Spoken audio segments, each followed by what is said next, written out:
Okay, we're going to go ahead and call this meeting to order. I'd like to start out with a pledge of allegiance. I pledge allegiance To the flag of the United States of America and to the republic for which it stands, one nation, under God, indivisible, with liberty and justice for all.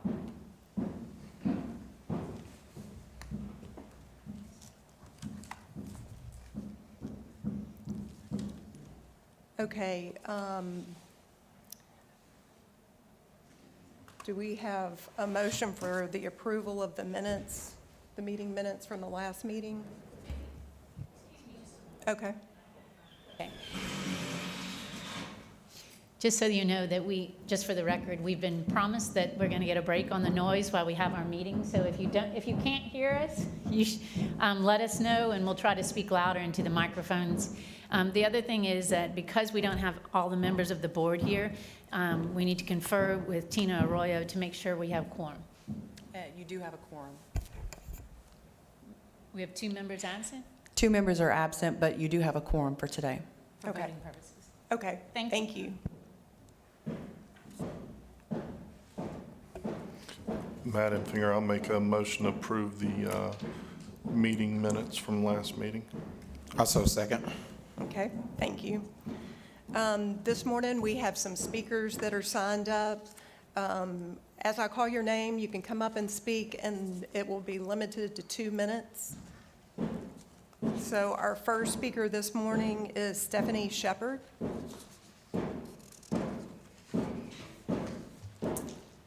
Hi, my name is Stephanie Shepard. I had the honor of meeting with you last month and just was wanting to come back and touch base. I know that we had discussed which I do see that is on the agenda for today, to continue the discussion of a community meeting and or workshop is what you're calling it, as well as the surveys. I did go ahead and post some surveys that have now received 70 responses. And so I have that information, if there's any questions that you have in regards to that I have to share. And then I can also provide you with the data results from those surveys Okay. whenever you are ready for that. And I just wanted to let you know that actually Hope Above Fear committee or board is here right now. And we've just some of the things that we've been discussing and moving towards are some billboards, wanting to post billboards across. There's many other states that have been doing that, and just bringing awareness to the community, and then also wanting to talk about the school district, like how is the school district involved in any way? And we were talking about DARE, like when we were kids, there was a DARE program in the schools, and then also just some community, like working together with some other nonprofits, such as health, and I think it's health and community, and then there's also Valerie's House, and I know that the first one, they offer Narcan, and then Valerie's House is for grief support. And so just working with other nonprofits to host some community events. And so just kind of wanted to let you know where we are proceeding right now, and things that we're talking and working towards. Okay. Well, thank you for being here, Ms. Shepard. I see you have some of your board members with you also. Thank you all for being here also. Me and Ms. Shepard, we've been in contact over the last number of days, and they're pretty much moving forward since she's been here last, and she's pretty diligent in her task. She sent me some information in regards to billboards and things of that nature. I looked at it before I got here, so I'm going to send that I just send it to Tina so she can get it disseminated to everyone, and it's a pretty effective awareness through that. And she had a nice number of other subject matters and ideas for promoting awareness throughout the community that they've been researching and things of that nature. So where are you all at right now in your development of your organization? As far as, Just the overall structure-wise and things of that in the particular nature, well, I mean, we have an established board and bylaws, and we have applied for a 501c3, and we have monthly committee meetings. Our next one is this Wednesday. Okay. Yeah. Well, we definitely look forward to continue to work with you all. And again, thank you for your due diligence and your courage and the efforts in which you're moving forward with. Thank you all for being here. All right. Thank you. Stephanie, is there any way you could get us the information from the surveys that you conducted? Could you Yes. get that to Tina so she can maybe disseminate it to us so we can see kind of what you've got and what's going on? Are you wanting that right now, or? Well, I mean. Oh, okay. I brought some like really important, or like the key points, I suppose. But I have, some of them are handwritten and some of them are print offs, so. If If it doesn't take too long, could you go over just a few of them? Yes, I absolutely can. I posted 3 different ones, one for youth, ages 19 and under, actually, it was specifically 13 and 19, one for parents, and then one for relatives. And the one that had the highest responses, yes, was the youth survey. And I can just briefly go over some of those points. 91% of the participants were between ages of 16 and 19.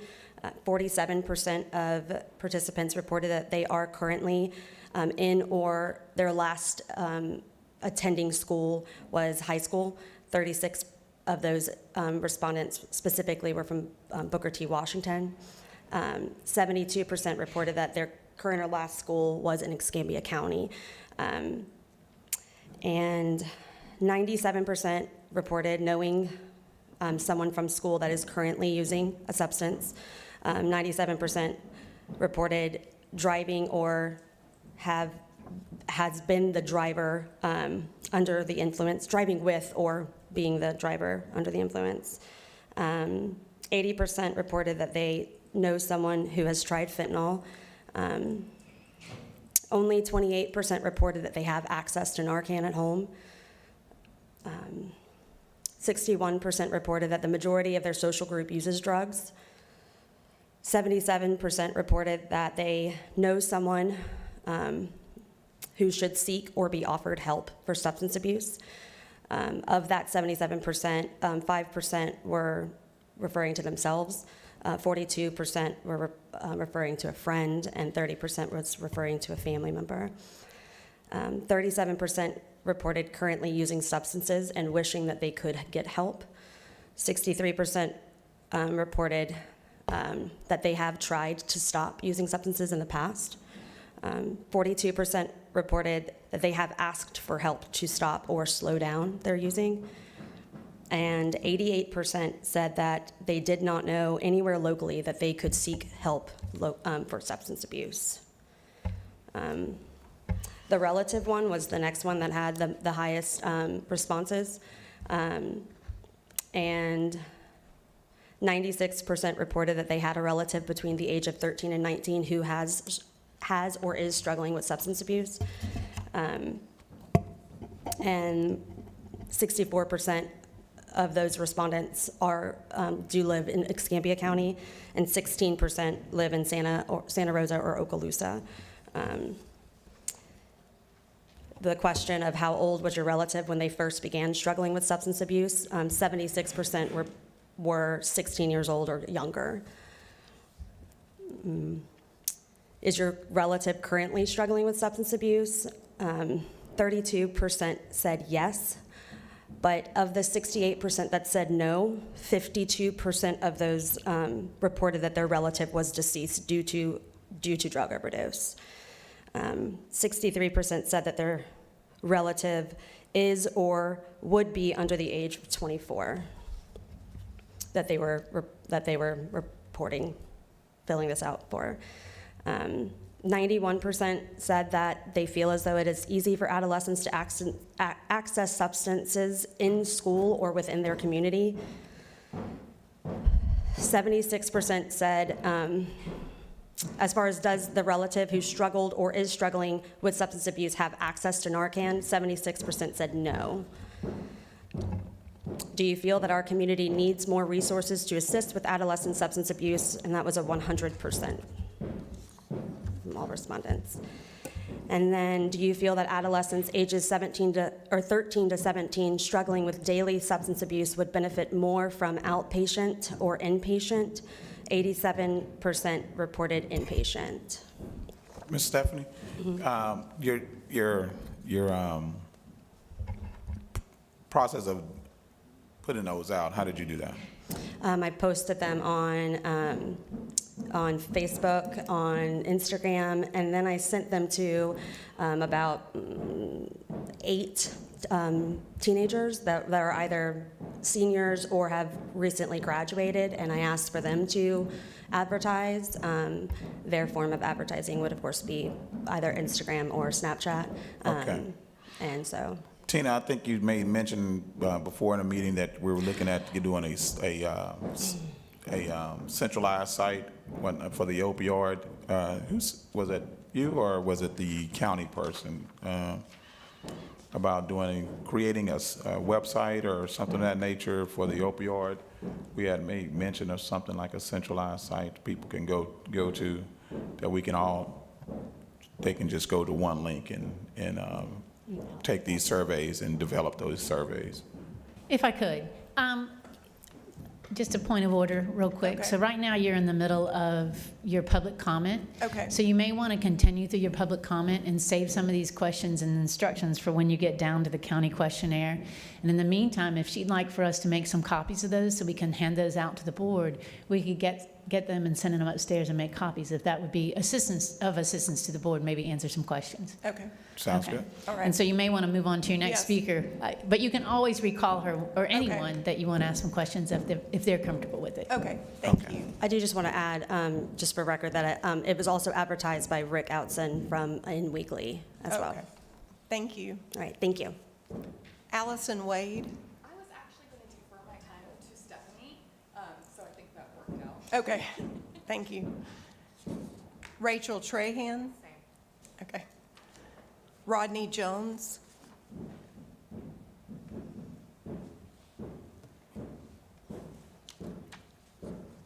Good morning, ladies and gentlemen.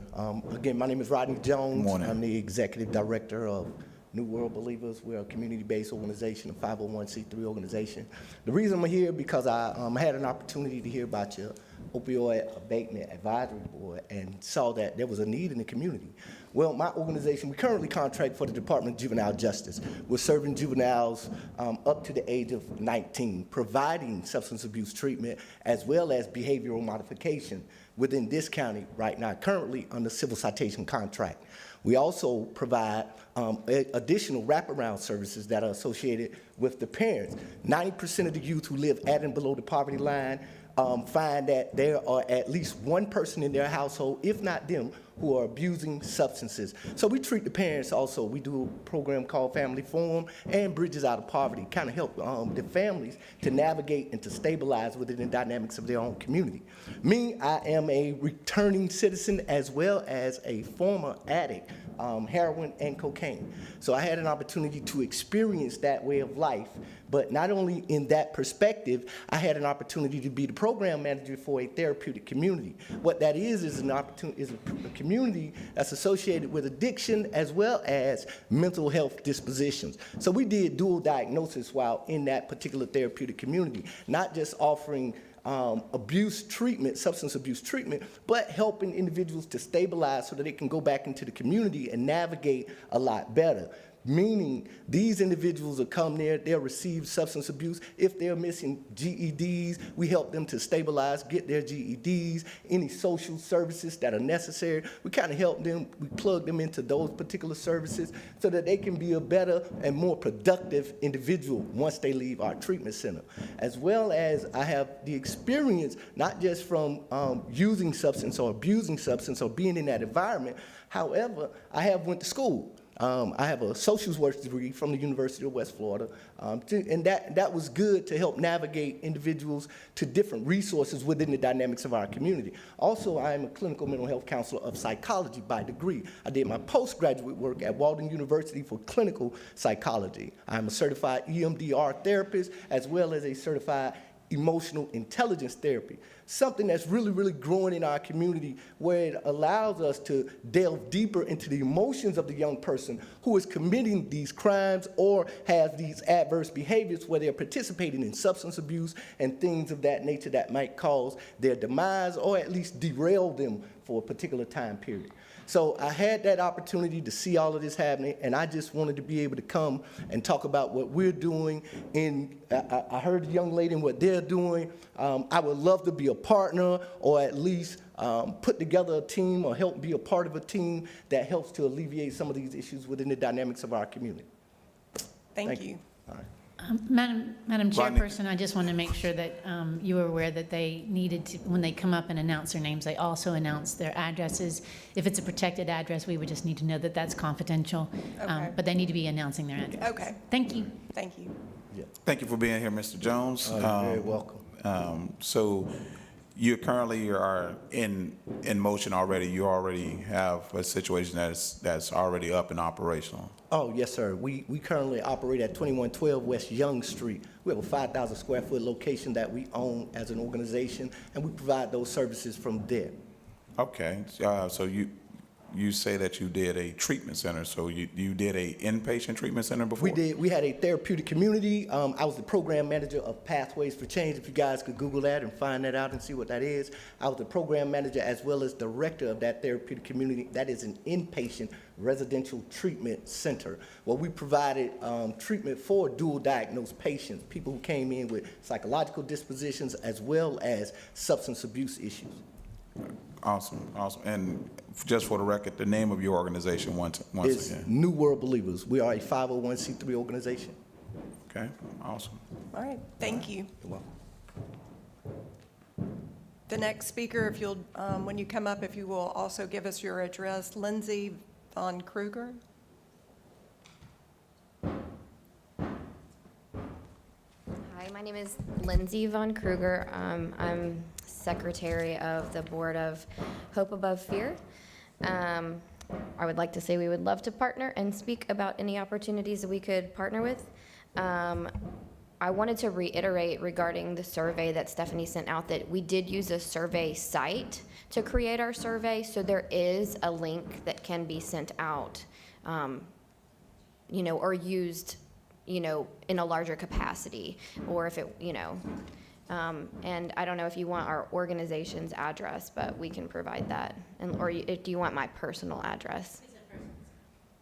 It's the personal address. Okay, 4009 Montessori Drive, 32504. So that's all I wanted to add, is that we do have a link to a survey that we can also provide. And if any data points need to be presented in a specific way, we're happy to provide those data points as well. Okay, thank you.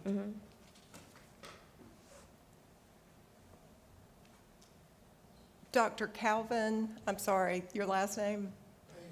Avant. And then if you would list your address, tell us your address, please. Yes, good morning. I'm Calvin Avant, Executive Director of Unity in the Family, Inc., and we're located at 615 North W Street, 32505. And have been, along with Mr. Jones, we started talking about some of the other things that are needed inside of a program. And when you start, you said you're looking to do inpatient. But one of the things that he made mention is behavior modification. And I presently am teaching a behavior modification class out to the county jail to the juveniles who've been adjudicated as adults. Been doing it for like the last 10 years maybe, where you need to be able to address the addiction is one of the issues, but that's not the only issue that many of them come with. And with the behavior modification, we start speaking to those other issues. So when you're looking at putting your total program together, you want to make sure that that is something that is added on. And as Mr. Jones said, if you don't, with young people, if you don't involve their parents, you can get them all clean, straight, and headed in the right direction, and they still got to go back in that same hole again. And if that's where it came from, and you're not addressing that, you've just wasted a lot of money. You know, so I truly see it being both, and as a part of that, I also teach a parenting class out to the county jail, to the male inmates, so that both of the curriculums we use, I authored them. I because my background is like Mr. Jones. I used to have an opioid addiction. I've been clean for over 40 years. And we started working toward helping people in that world so that we could start seeing some changes about it. And I've been back in Pensacola for about 20 years, stayed in the Washington, D.C. area for about 17 years when crack cocaine was at its worst. And also, again, with the population that you're talking about, I've worked with for over that 40 years, battered, abused, neglected, homeless, runaways, kids in the courts out of control, in need of supervision, substance abusing, up to murderers. I was the director of Safe Haven here for Lutheran Services. I was the director of Covenant House, Orlando program. And like I said, my whole life has been dedicated to this population and wanting to be able to see some changes. And so I'd like to, in any conversation that's involved, I would truly like to be a part of. Thank you. Thank you. Latasha Jones. Okay. All right, that concludes our speakers. Does anybody else have any questions from the board?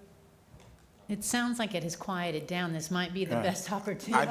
I'd just like to say, for everyone that's coming forward to help deal with this situation and to help bridge these gaps, I just want to tell you guys thank you. It's not an easy task. I don't think it's going to be an easy task. Ms. Shepard, from the firsthand experience that you dealt with and what you went through with your son, to Rodney, Mr. Avant, from your personal stories of use, recovery, and now advocates, that's a heck of a transformation, and it takes a lot for that. So I just want to tell everyone, thank you, thank you, thank you. Okay, the next item on the agenda is holding a workshop, which I put that on the agenda for us to be able to discuss what we would like to, how we would like to move forward as far as holding a workshop and what would be the best strategy in moving forward. The first question, what was the challenges for the last workshop? Let's start there so we can kind of hopefully alleviate that and then now move forward with the next one. If you're going to have a meeting, then you need to have an agenda. And so there had not been a discussion, and I don't know that you're aware, but it's been very hard to put together agendas without actually reaching out to board members to get information. So if you're going to have a meeting, you have to have an agenda. And that, as far as a workshop, some of the things that you may consider based on what you've seen the board doing, you may want a roundtable, because based on what was discussed today, there's a number of people that are involved in this. There was questions about the school board and what they're doing. So you may want to consider having a roundtable, so as long as it's open to the public, and just say these are the items we're going to discuss. What's the sheriff's department doing? What's Pensacola Police Department doing? So as long as you can get together an agenda, and then we can, and also when you set a meeting, that decision cannot be done by email. That decision has to be made out in the public. And so I think there was some questions as to how it was going to be done, and so we wanted to make sure, and it can be made, the chairperson has the right under your bylaws once they're passed. Your chairperson has the ability to set a special meeting without a vote. And so there was just a couple of things, and it's all out in the public. There was just a couple of things we needed to work out, and there was concerns that Tommy, I'm going to stick to the sunshine law. I'm going to hold you to it. Christy is a hawk. I'm telling you, she's like, if it's not all the way down the line. So So, and there's no problem with someone advertising it for us and wanting to take it out to the public. But what we do have in place now is we do have an email address. What is that email address? It is opioid-abatement@myescambia.com. And what I'm going to do is I'm going to reach out to our IT department so that we can make a page specifically for the opioid abatement. And then that'll have the email address there and anything else like your surveys or stuff like that y'all want to post. So that'll help the public to be able to communicate with you. And the emails will come specifically to your assistant, and she will redistribute them by blind copy.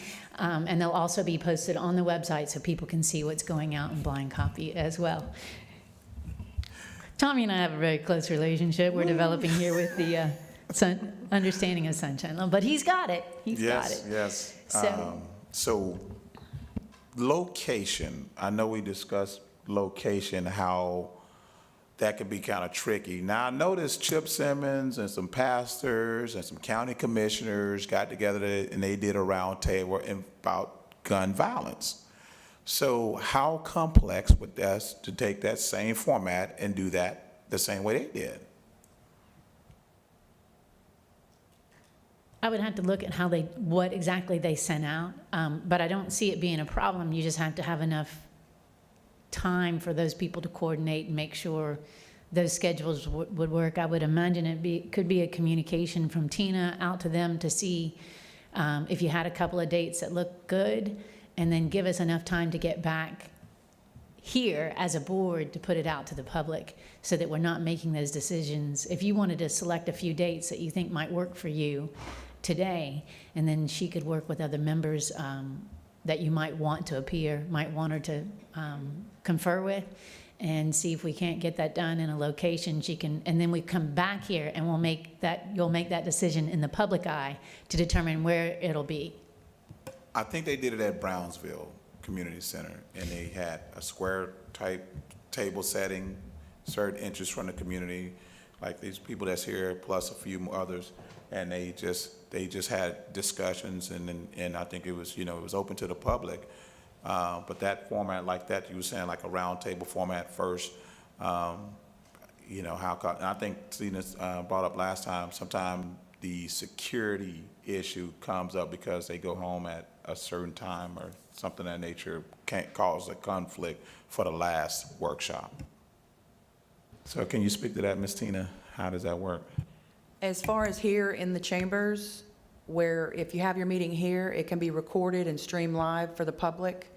If we have it at Brownsville, I'm not sure, I don't think that they can stream it or record it, but the latest we can have it here is at 6 o'clock. So if you wanted to schedule something from like a 4 to 6, so when people are off work, give them time to come in here and attend. Now, if you want to do it at Brownsville, I don't know, I don't think there's a way to record it or stream it.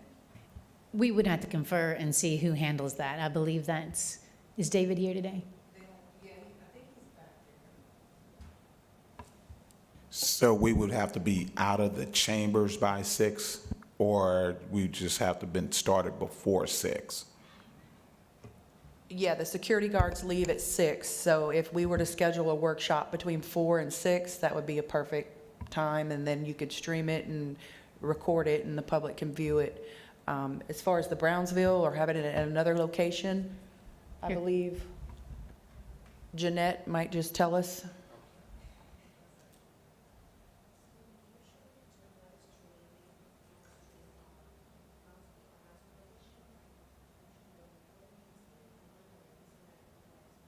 If you can give her the microphone so we can hear what she's saying. Sorry. Chris is gonna keep you straight. Hello. So we usually do not stream or record meetings at the Brownsville location. However, if there is a request, please send us an email so we can, talk to David and with our CMR team so we can record it, and then we can upload it to our YouTube page later, if that works for you guys. Okay. Okay, let us know. I think it's since logistical purposes, here would be great. I think it's just the fact of just setting a date and a place. I think that's all people that really want is a date and a place. It doesn't really matter if it's Brownsville here or wherever. It's just, if this is gonna be the more logistical place and it has to be done between 4 and 6, then, we just need to look at dates. So that 4 to 6 time is if you want to do it to include an hour where people may be off from work. That's the reasoning for the 4 to 6. But you could basically, as long as there wasn't a board meeting or something else going on here in chambers or hammering going on upstairs, there shouldn't be a problem with doing it here in most hours. Okay, so the next step would be to select a couple of dates, and then at our next meeting, we would bring the agenda or items that we wanted to discuss at that meeting? Well, then you would decide at the next meeting what date you're going to go with, what has worked the most, and who's available to attend. And then as far as your agenda items, you can send those to Tina Arroyo at any time. Okay, Those don't have to be sent out to everybody on the board, that it just has to be, so just get them to Tina and she can tell you what agenda, and she can look at, if you send multiple, she can consolidate them, in case everybody says the same thing. okay, Okay? thank you.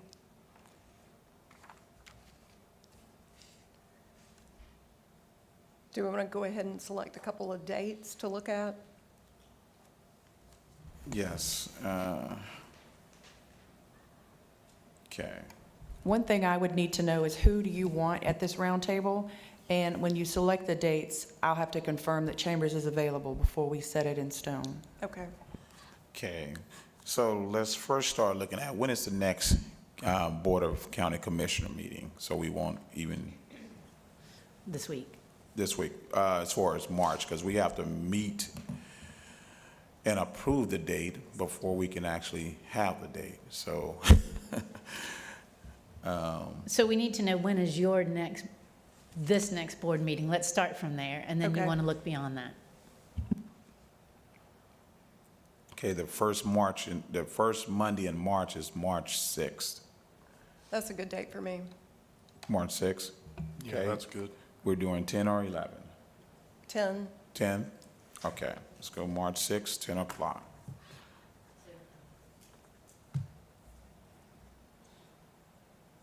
I think you typically do that by motion and, Right. okay? do I have a motion for March 6th at 10 o'clock? We have a motion for March 6th at 10 o'clock. Second. Okay. The meeting's scheduled for March 6th at 10 o'clock. And then you would vote on that? Once the All in motion? favor, all in favor? Aye. Aye. Aye. And now we can go ahead and select a potential date for the meeting, for the roundtable, rather. All of the Board of County Commissioners meetings are held on Thursdays. Okay.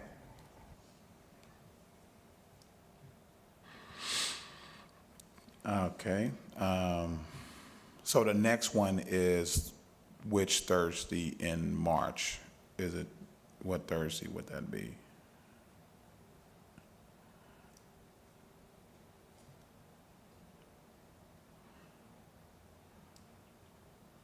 Will it be the 2nd? Seeing if I can pull their March meeting agenda.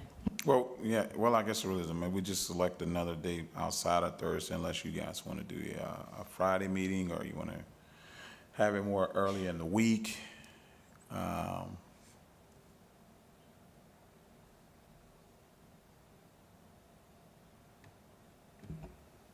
The other thing in March is spring break, I think, the 13th through the 17th. Okay, That's something to keep in mind. so let's take that week out. To give more time, what date is this? Is this the 12th? 12th of February? 13th. So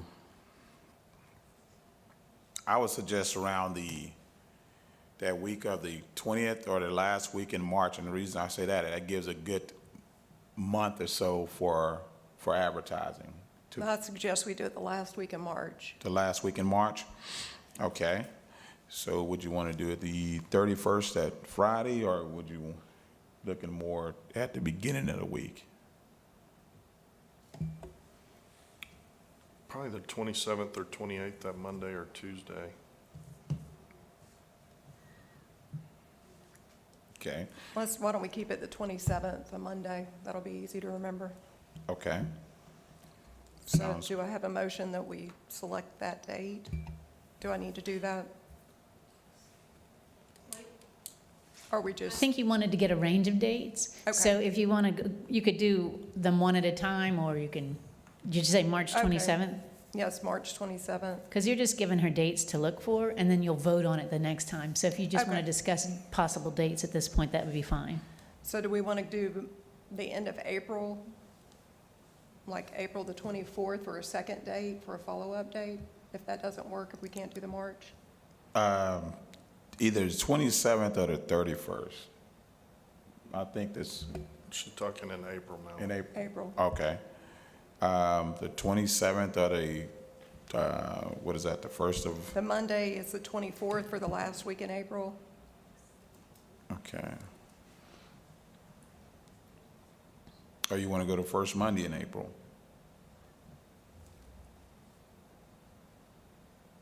Well, 24th, because we'll probably have a board meeting that first Monday or so. Okay. Okay, so, The or 24th? And the Yes. Okay, so those are our two dates, March the 27th or April the 24th for a roundtable meeting. Okay, and just to be clear, so we're directing your board staff person to look at those two dates, and so then the next question is, who would you like her to contact, and what will be the discussion? Because she's going to need to be able to help them understand what they're getting prepared for. Well, I like for her to contact Hope Over Fear and New World Believers. The EMT, chief of EMT that was here, a representative from the Pensacola Police Department and the Sheriff Department. Anyone else, or maybe a representative from Lakeview and CDAC,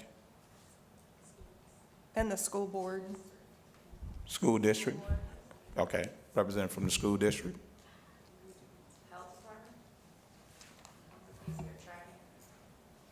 Could we get someone from the medical examiner's office? Do you want to come up? Do you want to come up here to the microphone? Who's making the recommendations? There we go. Okay. We just have to get you on the record, because once Okay. again, it's. Rachel Trahan, 1146 Ellison Drive, 32503. I'd like to recommend pulling in someone from the health department, or as Mr. Enfinger said, the medical examiner's office. Personally speaking, I used to be a health researcher. I've been out of the game for over a decade, being a mother. But I have found it absolutely impossible to find recent data from our county or even state on mortality from drugs. You can get 2021 data, you can get 2020. In the news sources, they're quoting numbers. On TV, they're quoting numbers, but I cannot find hard and fast data. And again, I've been out of the game for a while, but I would think that the health department would be able to give those numbers, or maybe not. The medical examiner's office is going to have the most accurate information on that. Okay.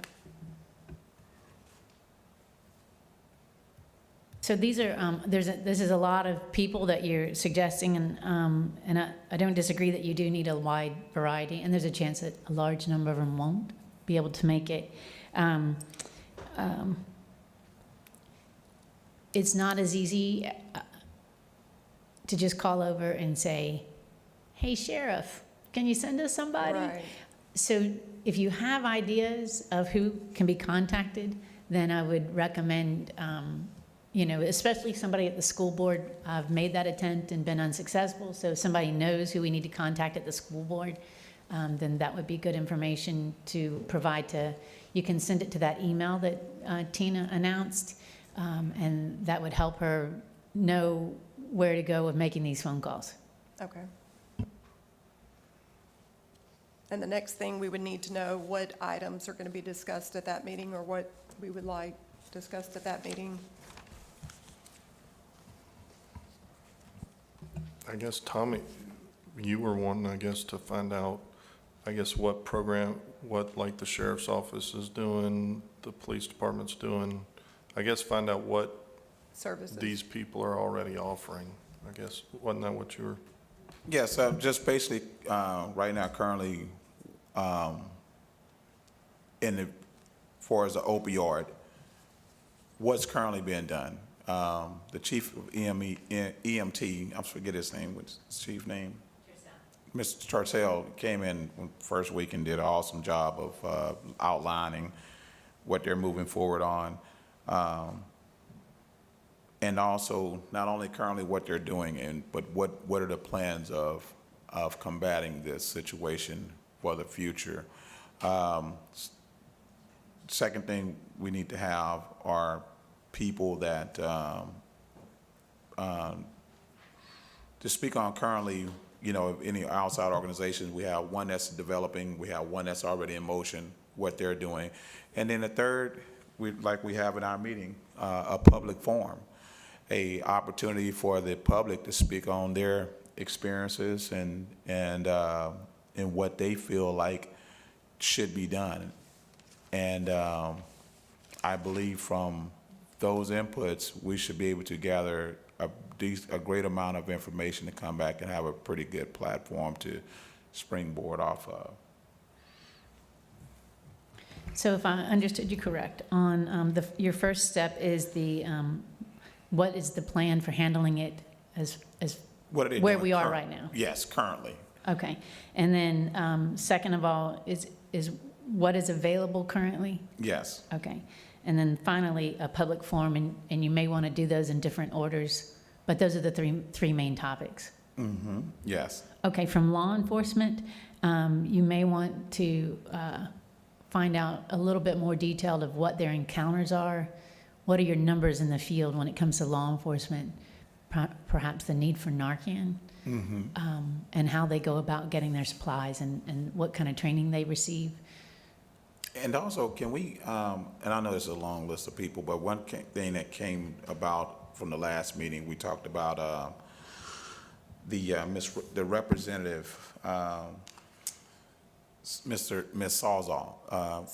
Salzman, that we was gonna probably try to speak to her about the test strips. I know it's illegal in Florida, so if we could send a communication to her to possibly maybe be there.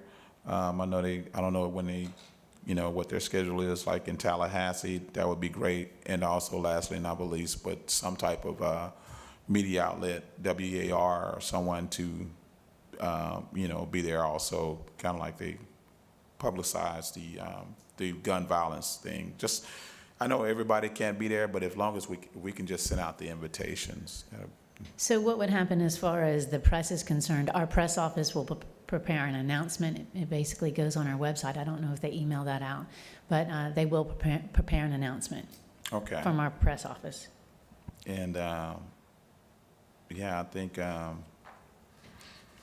As far as Ms. Saul, I don't think she will with legislative sessions in right now, so. okay.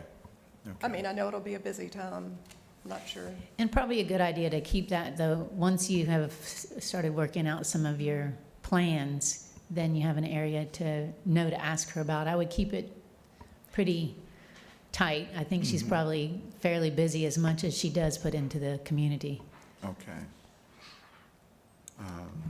And with 'Cause the really- medical, Oh, go ahead. go ahead. Nope. With the medical examiner, could we maybe ask them if they could just give us an overview and like stats for the last couple of years on fentanyl and opioid deaths in the county, so we kind of have a good idea what numbers we're actually kind of looking at? So what we'll have, I'll sit with Ms. Arroyo and we'll figure this out about exactly how to word this. And we would include because we want them to come with the information and be able to talk about it, whoever has it. And so we would put forward the same agenda to everyone, and they come with what they can. Are there any other discussions on the questionnaires at this time? I have a question about the survey. So, I mean, workshop, I'm sorry. the workshop. So, We're going to, are we compiling one with the situation, or are we going to try to have that by the time of the workshop come up, the compiling of that, so we can, you know, if people do come, they can also have one of those surveys also? If you would like to email me the survey, I can get with my IT department, we could possibly get a website up today, and then we can have the CMR department do a blast, maybe a social media blast about the survey. They can go to our website, fill it out, and then email it back to that email address, and then I'll have it, and I can just distribute it to everyone. Okay. So the questionnaire was the next thing on the agenda. Did It you want to was the discuss Oh, that? okay, I'm sorry. So Yeah. we're done, are we done with the workshop? We're done with the workshop, so we're going to Okay. move to the questionnaire. Okay. On the questionnaire, I did want to say this, you know, that I gave you a copy of what they're currently using in Wright County. Have you had an opportunity to review it, and what are your thoughts on the questionnaire specifically as it relates to Escambia County? Yes. One of the questions I think we should definitely have on our survey that kind of brings to mind, sticks out, is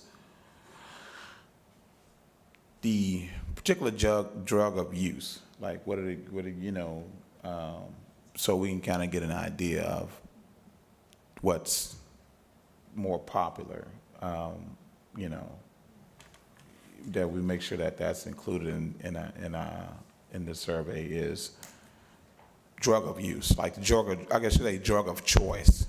And so we can kind of get an idea of direction that the community is leaning in. As far as the questionnaire, this really gives an opportunity to look at the key areas, which is criminal justice, harm reduction, prevention, treatment, and recovery, and it really is about just breaking down where we feel like, where the community feels like the most need is. So that's why I presented this, because I felt like that would at least give us Okay. an idea of the community, what their highest, maybe it's treatment and recovery, but give us that overview as it relates to this opioid abatement money. Okay, so is it possible we could have two surveys, like a personal survey of people that has personally affected or used, and then also a general questionnaire for maybe like myself? I've never used opioids, but hearing the issues, I would have some kind of ideas of where I feel like, you know, things would be. And there may be a lot of people out there in that realm, like, okay, they will take the survey, but they may never use, but they will say, okay, we need, so, you know, going in both the direction of having two out there for not, you know, people that have used or experienced or have had, you know, been affected by it. Well, I think there are two types of surveys. The one she's gave us is more, I guess, so the community can let us know where the breakdown is for them, so we could address it. And your idea is more of like a individual that's actually a user, what they're on and where their breakdown is with it. So I think you got to have two different ones, almost. Yes. Stephanie, I saw you raise your hand when we were talking. Did you have some input you wanted to say on this? Yes, Stephanie, do I need to state my address again? Part of the survey that I had made does have a breakdown of the variety of substances that either the person was using or that their friends may be using, or that for parents that they know that their child used or is using. And so there's a breakdown of that on all of the three surveys. And I will email that link over today to you, to the email that you provided. So, there you go. Just to be clear, the information you're going to send over to her is the copies of the questions you used? Yes. Okay. I just want to make sure that you understand that anything that gets sent to her that has an address on it, that it's going to be public record. And so if we're taking surveys from the community, they need to be aware of that it will become public record. It's all Well, anonymous. can she just? Okay, I just want to Or make. send a blank one. Right, So it's just a thing to make sure that we don't, if someone doesn't want their information out there, that we don't, they know that that's a problem. The surveys were all anonymously, Okay. so I have no idea who, I just can show data and the questions of which, but there's no names of which that are associated to any of them. Okay, so we'll have, she's going to send the survey, and we will, are there any other adjustments to this survey? No, Or I'm questionnaire? fine with that. Okay, so we will send this to Tina, and that's all that we need to do on that. And then by the time we come back to our next meeting, we'll have been able to review the first survey that Stephanie sent, as well as this, before we actually send it out to the public. Okay. The only thing I was going to remind you of, and it's coming up on your agenda, is that part of the requirements of this board is to conduct an annual meeting for the purpose of reviewing the previous year's data. So the data should include evidence of the local status of the opioid epidemic and effective abatement programming by a certain date each year. And that's what you're getting ready to vote on, is the date. So keep that in mind as you prepare these items and you're taking things into your possession, and we get evidence from different law enforcement, emergency personnel, and of course, the information you're getting from the public, that you're working towards having the information to put into that annual meeting report. Okay. Are there any more questions or anything else as it relates to that? Just, Tina, can you email that questionnaire that Stephanie's going to send to you out to the board whenever you get it? Thank you. Okay, so at this time, then we can move on to the vote to determine when our next meeting, as far as the annual meeting, will be. That's correct. The purpose of that meeting is to give that information to our board, the BCC. So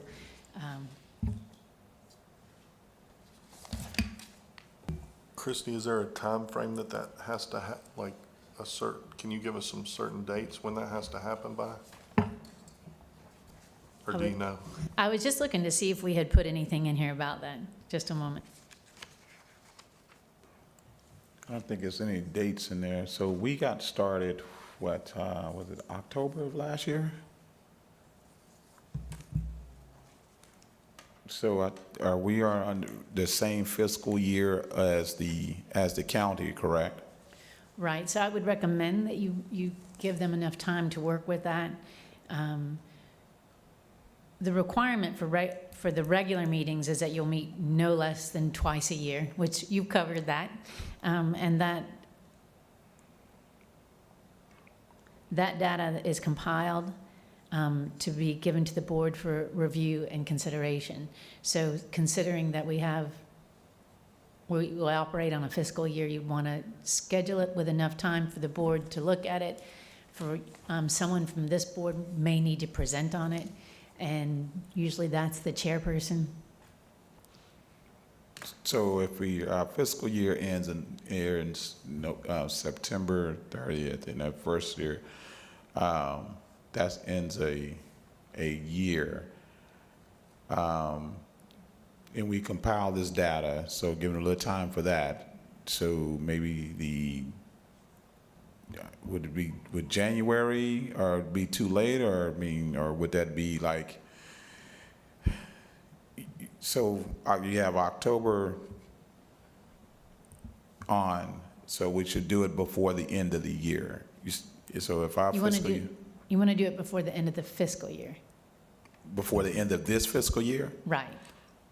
So is this meeting to compile all of our data that we've gathered to present to the board? Is that what this meeting is for?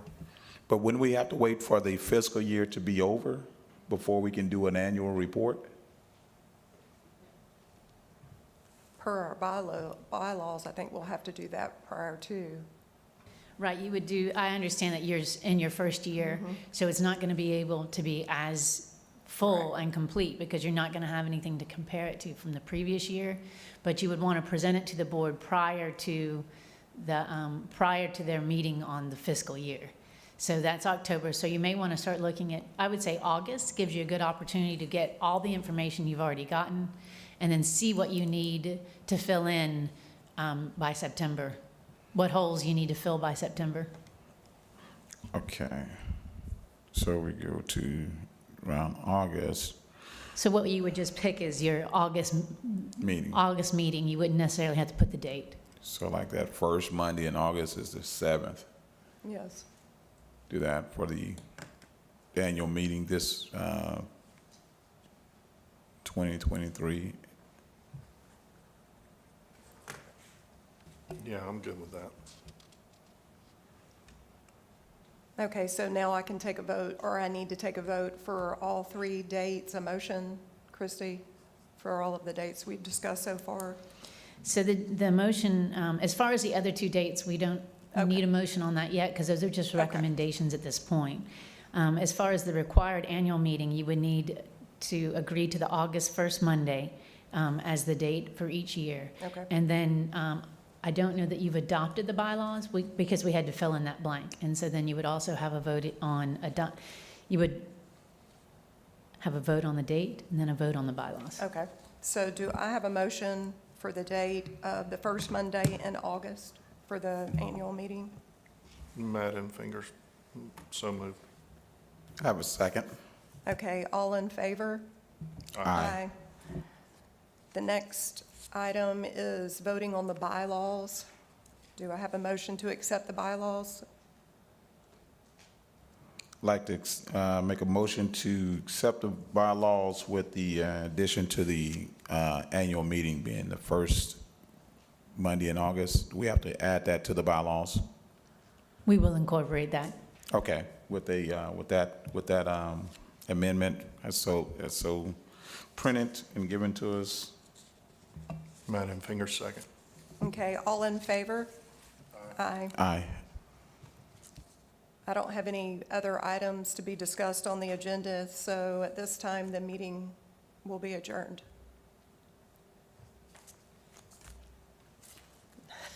She doesn't have a hammer. No, I don't. There we go.